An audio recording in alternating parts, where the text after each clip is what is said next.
Lijep pozdrav svima, dobrodošli na KakaTube kanal. Moje ime je Karolina i u današnjem videu pravim ruske kape na moj veoma jednostavan način.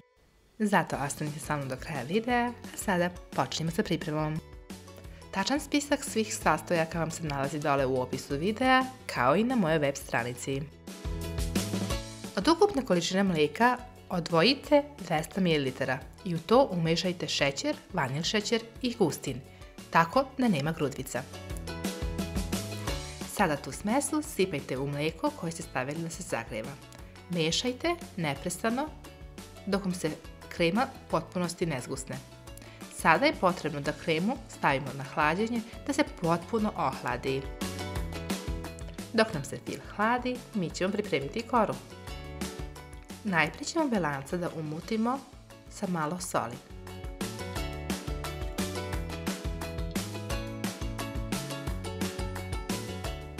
Zatim ćemo dodati i šećer i mutiti dok se u potpunosti šećer ne otopi. Smanjite jačinu miksera te dodajte postepeno žumanca.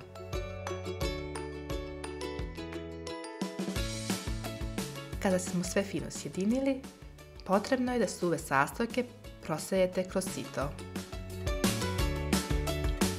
Zatim lagano miješajte sa žicom dok vam se smesa ne sjedini. Na kraju dodajte i 3 kašike vode i sve lagano promešajte.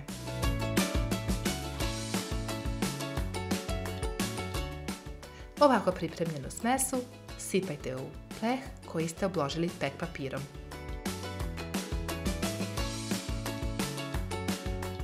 Koru je potrebno peći na 180 stepeni od 20 do 25 minuta.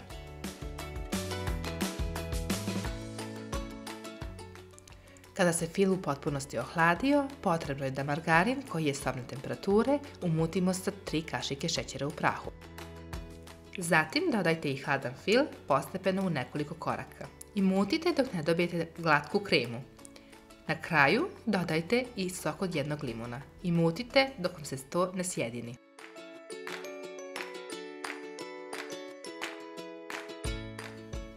Pečenu koru ohladite i presecite na pola, zatim na jednu polovinu nanesite 2/3 kreme.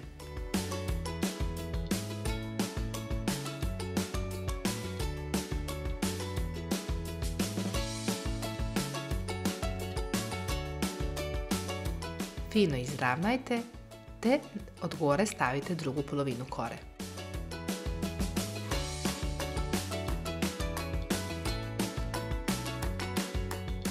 Sada je potrebno da kolač stavite u frižider na nekoliko sati, idealno bi bilo preko noći.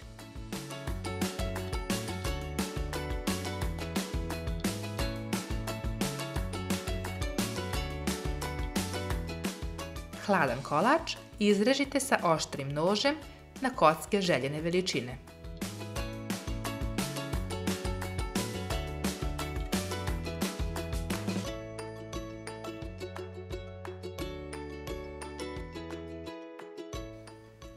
Pogledajte samo koliko je fin presek.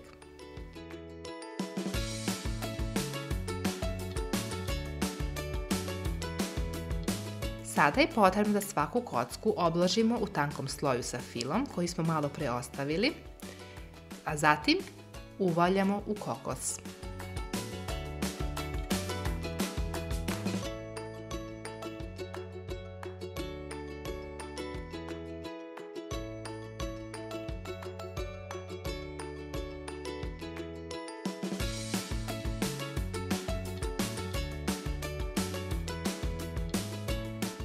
Postupak ponovite i sa ostalim kockama. 100 g čokolade otopite sa 3 kašike ulja, te na svaku kocku nanesite malo čokoladne glazure.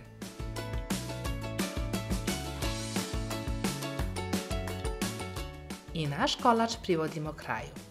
Imali ste sada priliku da vidite kako se na jednostavan i brz način mogu napraviti ove ruske kape. Ja se iskreno nadam da ćete u buduće i vi pripremati ruske kape baš na ovaj moj način. Pogledajte samo koliko su divne. Prosto im čovjek ne može odoleti. Budite vredni, probajte na moj način da napravite ove ruske kape i obavezno mi javite vaše utiske. A ukoliko vam se ovaj video svideo, stisnite like, ostavite komentar te ovaj video podijelite sa vašim prijateljima. A do sljedećeg videa, prijatno!